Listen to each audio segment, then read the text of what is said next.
Mesdames et messieurs, bonsoir et bienvenue à cette émission spéciale pour faire le décryptage de l'Assemblée générale du cadre de concertation des confessions religieuses tenues le samedi 24 septembre 2022 dernier au musée d'Assiva de Porto-Novo. Alors pour en débattre, j'ai deux éminents journalistes ici. Il s'agit de Lukman Adengmidi à ma droite. Il est le président du réseau des journalistes spécialistes des questions d'ordre religieux. Lukman, bonsoir. Bonsoir, monsieur le journaliste. À ma gauche, j'ai Godefroy Misaougbe, également journaliste et observateur des questions religieuses. Bonsoir, Godefroy. Oui, bonsoir. Bien, et le samedi 24 septembre dernier, nous avons assisté à l'Assemblée générale élective du renouvellement des instances du cadre de concertation des confessions religieuses, CCCR. Il s'est fait qu'au cours de cette AG, les cultes endogènes ont claqué la porte. Alors, Lukman Adengmidi, sans plus tarder, étant président du réseau des journalistes spécialistes des questions d'ordre religieux, comment voyez-vous que les cultes endogènes ont claqué la porte? Quelle lecture faites-vous d'abord de cette décision prise par les cultes endogènes? Oui, merci, monsieur le journaliste. Monsieur... Également, je dis encore bonsoir à notre doyen Godefroy Misaougbe qui est avec nous. C'est vrai, comme vous l'avez dit le samedi dernier, le samedi 4 septembre, et les membres du cadre de consultation des confessions religieuses étaient à une assemblée générale pour le renouvellement de leur bureau.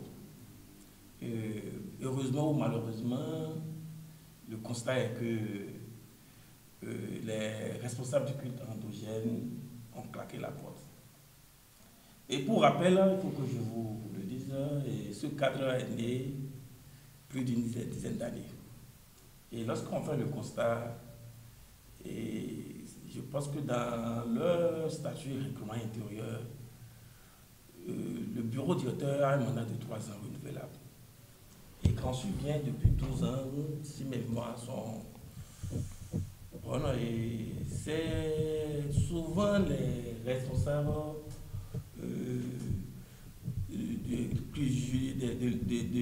des religions judéo-chrétiennes qui gardent toujours la présidence et pas plus tard les musulmans. Mais il s'est fait que en 2021, lors d'une assise au niveau de la salle de médiateur, et en 2021, ils se sont convenus que ce serait bientôt un bureau tournant. Le bureau tournant, ça veut dire quoi? Lorsque le bureau qui est là va quitter, ce serait le tour des confessions et le tour des dignitaires du culte endogène. Quel est le bureau qui était là? En fait, c'était un certain Roufaï qui était le président, et c'est-à-dire dirigé par un musulman alors. Et avec pour être secrétaire général le pasteur Lobo. Mais c'était convenu que ce serait pour l'AG, parce que ce serait pour les dignitaires du culte endogène. Et malheureusement, il paraîtrait que les clauses ne sont plus respectées par les responsables. Et selon les responsables du culte endogène, selon leur dit, et c'est ça qui a fait qu'ils ont quitté cette salle. Et moi, je me suis dit, quand on parle savez-vous bien, quand on parle de cadre de concertation des confessions religieuses, ce n'est pas ni seulement les judéo-chrétiennes, ni seulement les musulmans, il y a aussi les dignitaires du culte vaudou, je peux les désigner comme ça, et parce que quand on dit endogène, c'est les sous-estimés, le culte du vaudou. Donc c'est tout ça réuni qui forme ce cadre. Aujourd'hui, on constate qu'ils ont claqué la porte parce qu'ils se disent que c'est une trahison de la part des autres confrères et avec qui ils forment ce cadre de concertation. Voilà, monsieur. Alors, il y a quand même eu, disons, ils ont voulu faire le toilettage des tests qui les a menés à aller au vote. Est-ce qu'il est prévu dans le règlement intérieur, n'est-ce pas, et les statuts qu'il faut de toilettage des tests pour aboutir à une élection. Voilà, justement, c'est ça les dignitaires du culte endogène sont en train de rappeler que même si on doit faire les toilettages des tests, le contrat qui est la clause de 2021 respectons d'abord, donnons la présidence d'abord aux dignitaires du culte endogène. Et maintenant, après, lorsque ce bureau serait installé, puisqu'ils ont proposé comme président le président Adoko, qui devait être le président. Mais s'il lui prend maintenant comme c'est son tour, et vous êtes déjà entendu, je pense qu'on peut pouvoir le laisser prendre d'abord la présidence. Et après, maintenant, pouvoir faire les tests. Puisque nous, quand on a investigué, depuis plus de 10 ans, ils n'ont jamais fait d'élection ils n'ont jamais fait de vote pour choisir les présidents. Ce n'est pas consensus qu'ils se choisissent pour diriger ce cadre. Mais pourquoi, moi personnellement, je me suis dit, pourquoi maintenant, comme vous l'avez proposé, vous l'avez déjà promis que c'est leur tour, et vous leur dites encore qu'on va faire l'élection. Je pense que là, il va falloir qu'ils s'asseyent et revoient ensemble ce qui ne va pas. Oui, je comprends que c'est rotatif et tournant. Alors, en tant que président et observateur, comment voyez-vous cela? Pourquoi en entend arriver, n'est-ce pas, à cette situation de quiproquo? Donc, moi, je ne suis pas dans le secret des dieux, et je ne suis pas dans le secret des dieux. C'est tellement que les responsables de ce cadre, c'est eux seuls qui peuvent répondre à ça. Parce que les documents que les responsables du culte endogène nous ont fait parvenir et qu'ils ont envoyés aux autorités compétentes pour se dire qu'ils se retirent de ce cadre. Quand vous parcourez ces documents, vous allez voir que c'est des documents de plaidoyer. En fait, c'est comme si, on le dit souvent chez nous, ils n'ont pas vous nous avez déjà promis que c'est notre tour. Et ils n'ont jamais dirigé. Et aujourd'hui, c'est leur tour. Ils se sont préparés pour venir, pour prendre la présidence et vous le faites. En tout cas, sur la question des responsables, c'est eux seuls qui pouvaient nous dire, et à la face du monde, que c'est parce que, puisqu'on ne peut pas parler de cas de concertation, à mon humble avis, et ne pas appeler les leaders du culte photo. Je ne pense pas. On ne sait pas si c'est un engagement écrit ou oral, mais à ma gauche, Godefroy Missaoube, observateur des questions d'ordre religieux. Alors, M. Godefroy, par rapport à tout ce qui a été dit, en tant que journaliste, un ancien de la presse, comment voyez-vous le danger qui guette le bureau sortant? Non, je pense que c'est vraiment regrettable que nous en soyons venus à cette situation. Je suis un peu scandalisé de constater que cette situation intervienne surtout à un moment où notre pays est dans les réformes. Les réformes au niveau donc des confessions religieuses, les réformes au niveau des chefferies. Je pense qu'il faut fustiger la chose et voir un peu ce qui a pu arriver. Alors, à mon avis, en tant qu'observateur, je pense qu'il y a des vices de forme à l'interne. Parce que, à mon niveau, j'estime que le cas de concertation des confessions religieuses, c'est quand même un ensemble hétérogène, comme l'a dit mon confrère, où vous avez un certain nombre de catégories de représentation. Donc, ce qui se passe là, c'est grave. Et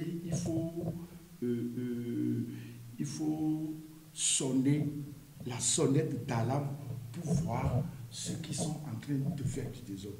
Alors quand nous, on analyse, on voit que c'est des personnes qui sont en train de vouloir faire la pagaille. Alors, je pense qu'il faut prioriser le dialogue. Et c'est vrai que certains ont claqué la porte. Est-ce que c'est la solution? On ne sait pas. Parce qu'il faut s'asseoir et poser les problèmes. Moi, je pense que s'ils savent qu'en amont, on a eu déjà à s'entendre que c'est une question de rotation et que les tests, parce que le cas de concertation, ce n'est quand même pas un cadre en l'air. Ils ont les tests, ils se sont entendus sur des modalités et je crois il n'y a pas encore péril à la demeure, mais il faudrait que les différentes parties en conflit se retrouvent et s'asseyent pour trouver la solution. Comme l'a dit toujours quelqu'un, il y a toujours les solutions aux problèmes et notre souhait, nous estimons que les réponses existent, nous allons trouver la solution. Voilà un peu ce que je pourrais dire et en attendant que vous ne me posiez Mais des questions. le camp des cultes endogènes, ils ont adressé des demandes, n'est-ce pas, au président de la République, au ministère de l'Intérieur, en tout cas aux différentes instances, pour faire annuler cette AG, disons, ce forcing de Michel Alokpo et des autres. Alors, pensez-vous que déjà, vous avez dit tantôt qu'il n'y a pas péril à la demeure? Je pense qu'il n'y en aura pas. Mais à la lutte vont les choses, ça va être déjà deux courants. Moi, je pense plutôt que, en tant qu'observateur, vous devez voir aussi le danger. En disant qu'il n'y a pas péril à la demeure, je suis plutôt pessimiste sur ce volet-là. Parce qu'il y a péril. Si déjà on a claqué la porte, et si déjà il y a déjà des demandes un peu partout pour sursoir à cette AG, vous êtes sûr qu'il n'y a pas péril en lendemain? Non, non, je pense que c'est déjà une bonne chose. Et c'est déjà une très bonne chose que la partie qui est frustrée ait mis en place la démarche qu'il faut. Elle a saisi les différentes autorités. Alors, je ne voudrais pas qu'on mette les charrues devant les bœufs, parce que nous sommes dans une république et n'importe qui ne fera pas n'importe quoi. Moi, je pense qu'il n'y a pas péril à la demeure. Et s'ils sont vraiment dans leurs droits, l'autorité va trancher. Parce que si dès lors que le ministère de l'Intérieur est saisi, dès lors que le président de la République est saisi pour ces questions qui préoccupent surtout le gouvernement, elle se voit. Donc, il n'y a pas péril en la demeure. En toute chose, nous allons rester optimistes et croire que la paix va revenir. Maintenant, n'oubliez pas que dans toute organisation, il y a toujours les brebis galeuses. Il y a des gens qui s'engagent et qui ne respectent pas les tests. C'est ce qui se... D'où la nécessité, n'est-ce pas, des engagements écrits. Oui, donc je pense que il faut, de mon point de vue, je pense qu'il faut, de mon point de vue, attendre la réaction des autorités sur le sujet.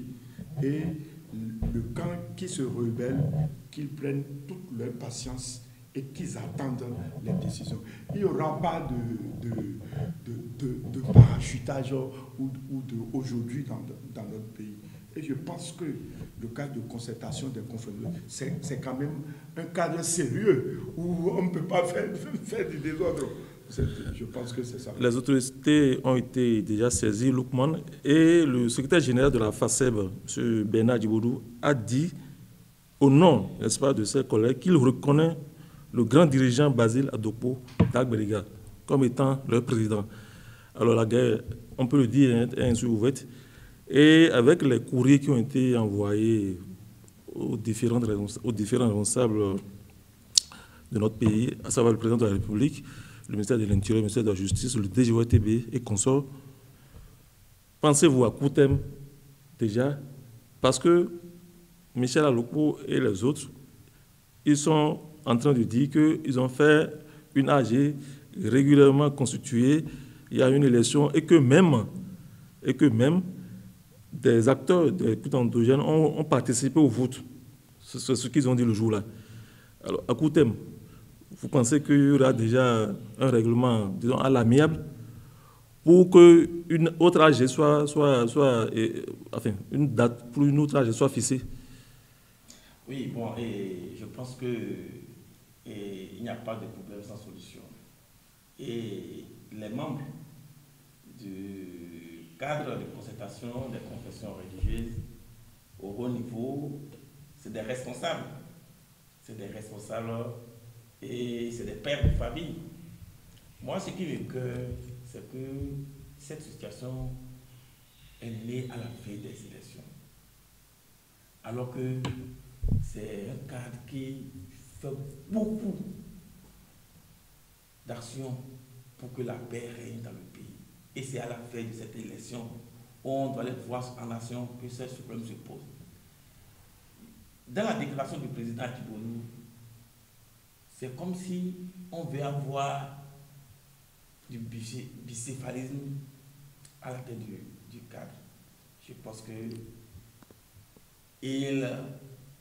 l'un ou l'autre des deux côtés, c'est des responsables. Il faut qu'ils s'asseyent, se parlent. Puisque aujourd'hui, même le chef de l'État, même les autorités, après tout ça, à eux, ils font recours. Quelle que soit la situation, c'est les responsables religieux de ce pays, que ce soit musulmans, que ce soit catholiques, protestants, célestes, vaudous, c'est à eux que nos autorités, c'est à eux que nous faisons recours pour la paix. Loukman, vous ne pensez pas que depuis 12 ans, le CCCR n'a jamais fait de vote pour élire? C'est une situation où les gens, à titre tournant, rotatif, les cultes endogènes prennent aujourd'hui, c'est un exemple que je donne, hein, et demain ce serait les confessions christianistes, ainsi de suite les musulmans. Mais depuis 12 ans, ils n'ont jamais fait une AG du genre où il faut certainement faire recours à un toilettage des tests menant à un vote. Pourquoi aujourd'hui, de jour au lendemain, on se lève pour dire, bon voilà, on fait en même temps le toilettage des tests et on tombe directement sur une AG qui a été contestée. Justement, si ça pose le problème enfin, il faut des révisions où c'est écrit. On n'est plus à l'aide de l'oralité où chacun se lève, dit ce qu'il pense et ce qu'il veut. Si c'était sur la base d'un format écrit, je ne pense pas qu'on serait déjà à ce stade. Tout à l'heure, j'avais dit, quand j'avais la parole, que les responsables du culte endogène ne sont pas les moindres dans ce pays. Donc, il ne peut pas avoir un cadre de concertation digne, respecté et respectable dans ce pays sans ces responsables. Donc, depuis 12 ans que ce cadre est né, grâce à l'UNESCO, mais ils sont toujours ensemble. Et ils n'ont jamais fait du vote. Et j'ai dit tout à l'heure que se sont entendus en 2021 pour dire c'est tournant. Mais cette fois-ci, la prochaine fois, c'est pour les votes que vous allez prendre. En tant que président du réseau des journalistes, est-ce que vous avez pris soin de savoir si la décision qui a été prise en 2021, là, est-ce qu'il y a un ancrage, est-ce qu'il y a un cadre est-ce qu'il y a un format qui encadre cette décision-là? Parce qu'ils ont remis en cause justement ce qui se passe aujourd'hui. Ils ont remis en cause, mais il y a un ancrage. Parce qu'on ne peut pas faire une AG, même si c'est extraordinaire, sans faire un rapport. Ce qui est c'est dans le rapport. Et c'est à base de cela maintenant, si je me rappelle bien, c'est à base de cela que les votants sont en train de revendiquer maintenant. Ici, il y a des cadres parmi eux, ce n'est pas des enfants. Donc s'ils revendiquent que c'est retour, c'est parce qu'il y a un écrit, il y a un rapport qui a sanctionné, même si ce n'est pas dans le statut règlement intérieur.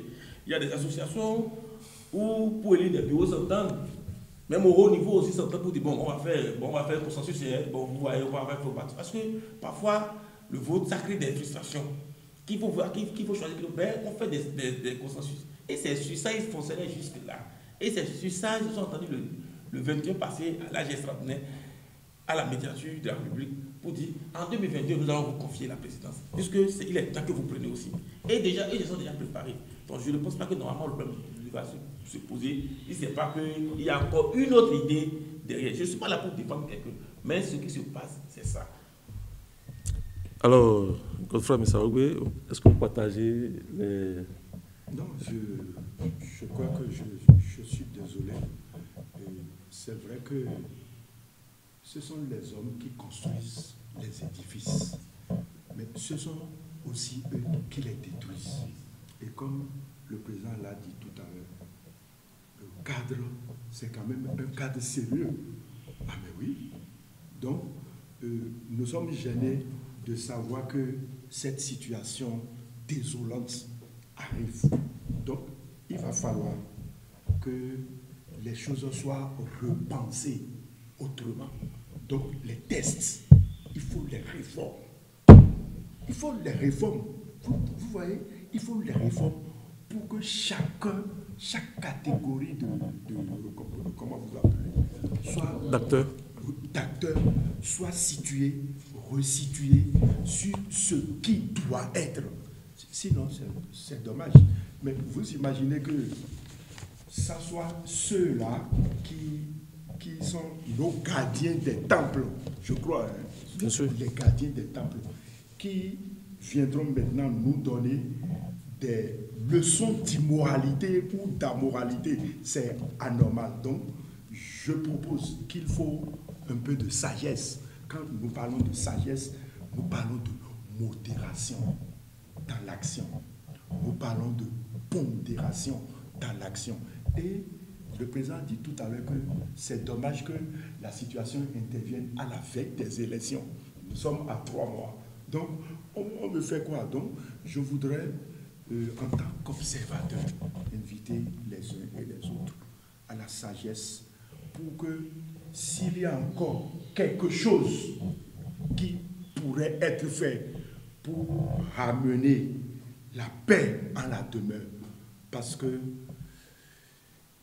le peuple béninois attend encore beaucoup de choses de ce cadre de concertation de nos dignitaires, et je pense qu'ils sont en train de m'écouter. Ils feront le nécessaire pour que la paix revienne pour le bonheur de notre pays. Nous sommes à quelques mois des élections et nous sommes déjà aussi à quelques mois, disons, Il y a un comité que le président de la République a mis en place pour faire révéler à la face du Bénin et du monde les royaumes existants légalement au Bénin. Et à ce titre, la FACEB a invité le président qui a été installé, El Hadji Assefatou Mohamed, à retourner le pouvoir du CCCR acquis de droit. Lukman Ademoudi, en tant que président. Oui. Vous êtes journaliste spécialiste. C'est une question préoccupante. Je crains quelque chose. C'est que, est-ce que le président de la République ne va pas taper du doigt sur la table pour inviter les différentes parties en crise là, pour inviter également des sachants. Quand je dis sachants, vous savez déjà de quoi je parle, de qui je parle, autour d'une table pour réfléchir sur une autre organisation. C'est-à-dire, ce serait plus peut-être un truc tournant, mais ce serait un truc électif. On va quitter le format tournant où aujourd'hui c'est toi, demain c'est moi. On peut faire une élection. Vous ne pensez pas que ça peut arriver de la part du président de la République, qui est le gardien des cultes endogènes? Non, vraiment, M. Wabi, je pense que c'est vrai, la FACEB, d'abord dans leur déclaration, la FACEB a demandé au président élu au cours de cet AG de retourner le drapeau acquis de droit. Bon, c'est vrai, et notre cher éminent imam Assefatou Zefa, qui est, si je peux le dire comme ça, élu ce jour-là, c'est un responsable et c'est un homme de paix qui lutte pour la paix. C'est un homme, c'est une autorité qui a toujours œuvré pour la paix dans ce pays. Nous l'avons vu en nation à la tête de l'Union islamique du Bénin pendant au moins 5 ans. Et il connaît ses droits et ses devoirs. Je pense que cette situation, il ne va pas laisser la situation pourrie. Il ne va pas. Je le connais. Et il ne va pas laisser la situation pourrie. Il va prendre ses responsabilités pour, je pense, je le demande de prendre ses responsabilités et de revoir, de ramener la barre à terre, d'appeler les deux camps et de ramener la barre à terre. C'est un sage. Parce que c'est un sage de haut niveau, si je peux le dire. Et je le dis à cœur ouvert. Donc, je ne vois pas qu'on ne va pas. Et entre eux, je ne souhaiterais pas qu'ils laissent la situation au point où c'est le chef de l'État qui va les appeler pour faire l'arbitrage. Entre eux déjà, Et parce si que c'est responsable. et si c'est l'effet contraire qui se produisait? Bon, si c'est l'effet contraire qui se produisait, on serait obligé de prendre ça comme ça. Même moi, personnellement, je ne souhaiterais pas ça. Parce que je sais que dans le bureau, ils sont tous des sages. Particulièrement le président en exercice aujourd'hui, tel que ils sont pour se contester. C'est un digne, il est digne, il est responsable. Il serait à la hauteur des choses, je suis sûr, dans les jours à venir, pour que la paix revienne. On ne peut pas parler de cas de concertation aujourd'hui. Je le répète encore aujourd'hui dans le pays, dans n'importe quel pays, parler de cas de concertation et dire que nous ne voulons pas et ne pas avoir les responsables de culte endogène. Même si on doit parler des choses des responsables de culte endogène, on sait ceux-là qui œuvrent réellement pour les cultes endogènes de ce pays. Ce n'est pas aller coopter des gens seulement et mettre ça dans un bureau pour dire que c'est les représentants. On connaît les vrais représentants des cultes endogènes. Donc j'aurais souhaité à ce bureau-là de regarder la tête, de mettre de l'eau dans leur vin et de rappeler encore les dissidents et pour que la paix continue. Parce que c'est eux qui gardent la paix dans notre pays. Donc si on avait des élections, ils n'ont qu'à œuvrer pour ça. Et l'autre chose que je voudrais ajouter, c'est de dire qu'ils n'auront pas payé à la demain, ils vont s'entendre, je suis sûr, et c'est ce que nous souhaiterons pour que la paix revienne. Alors, quand les cultes endogènes ont claqué la samedi 24 septembre dernier, dans leur point de presse, il y a le président Dag Bediga qui a dit que Michel Alopo les a rouspétés. Je le cite, il nous a trop taquinés. Alors, ce bout de phrase, ça veut dire beaucoup de choses. Je prends ce bout de phrase et je conclus quelque chose de très simple, c'est que c'est un coutumier des faits. Si Michel Alopo, si je m'en tiens aux propos de Dag Bediga, alors on peut conclure que Michel Alopo est un coutumier des faits. Il nous a rouspétés, il nous a trop taquinés, il nous a pris beaucoup d'argent. Voilà les propos sortis, n'est-ce pas, de la bouche du président Dag Bediga ce 24 septembre 2022, mesure d'Assiva. Alors, en tant que journaliste spécialiste, est-ce que vous pouvez sortir, ce propos-là? Ce propos du président Dag Bediga, le président Dag Bediga n'est pas n'importe qui dans ce pays. D'abord au sein des directeurs du culte endogène et même au sein du cadre. Qui dit Dag Bediga dit Michel Alopo, puisque c'est les pères fondateurs de ce cadre. Ils se connaissent. Nous, on ne peut pas témoigner. S'il dit c'est lui qui a ses preuves. Donc ce n'est pas nous qui le disons. Et ils se connaissent. Donc ça fait, c'est entre eux ça. Ils n'ont qu'à, nous sommes des journalistes, on ne peut pas juger. Tous ces propos, c'est entre eux. Donc tout ce que moi je peux demander, que ce soit le secrétaire général Alopo, ils n'ont qu'à s'entendre. Le mieux c'est de s'entendre parce que la génération montante les observe. Ils n'ont qu'à laisser, de bels exemples. De bels exemples, c'est ce que nous nous demandons. Il y a quelque chose qui a attiré l'attention des uns des autres le jour-là. Pourquoi le présidium qui a, disons, dirigé les travaux, il s'est fait que malheureusement, que c'est le bureau sortant là, je parle de Michel Alopo et des autres, qui sont restés, au lieu de constituer un présidium en bonne et due forme, c'est eux-mêmes qui ont mené les débats, les travaux. Godefroy, tu vois un peu le format où c'est du genre enforcing où c'est nous, après nous, il n'y a plus personne. Non, je pense qu'il ne faut pas, il faut dire les choses telles qu'elles sont. Et je crois que c'est les brebis galeuses. Tout ça là, il faut revoir ça. Et c'est pourquoi je vais dans le même sens que le président. On ne va pas aller dans les détails. Vous voyez, c'est le diable est dans les détails. Vous voyez, je crois que dans cette affaire-là, les portes du dialogue et de la paix ne sont pas fermées. Et il faut être optimiste pour dire que quelque chose se fera sous la clairvoyance du président et de lui, c'est l'Union islamique, c'est ça. L'ex-président. L'ex-président. Vous savez, la guerre prend naissance dans l'esprit des hommes. Mais c'est aussi dans l'esprit des hommes qu'il faut travailler et élever les défenses de la paix.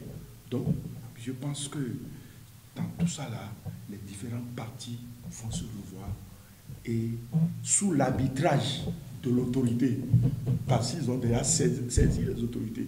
Donc, on ne va pas faire des commentaires désobligeants ici.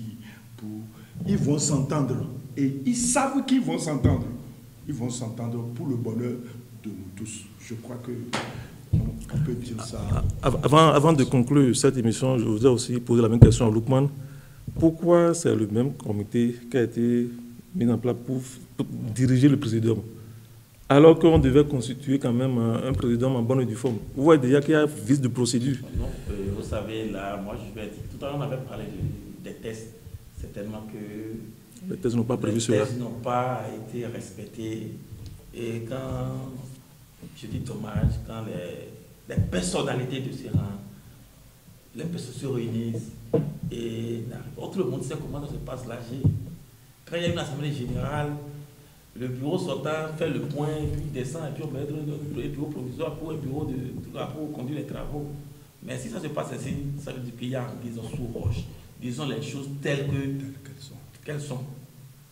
On connaît même les enfants du primaire aujourd'hui, quand ils font AG, ils savent comment ça se passe. Ils savent. Donc on ne peut pas venir à l'AG que c'est le même bureau qui va tout faire. Non, non. Vous finissez, vous terminez votre mandat, vous descendez et un autre bureau continue. Ça veut dire qu'il y a, en tout cas, on ne peut pas trop creuser l'abcès, on les invite à la paix. Merci beaucoup, mesdames et messieurs, d'avoir suivi de bout en bout cette émission spéciale sur la tenue de l'AG contestée du cadre de concertation des confessions religieuses tenu le 24 septembre 2022 dernier. À ma droite, c'était Lukman Adegbindi, c'est un journaliste. Il est le président du réseau des journalistes spécialistes des questions d'ordre religieux. À ma gauche, Godefroy Missaougbe, également journaliste, observateur des questions également d'ordre religieux. Eh bien, clap de fin pour cette émission spéciale. Merci autour de vous, merci à vous et à la fois prochaine. Merci beaucoup.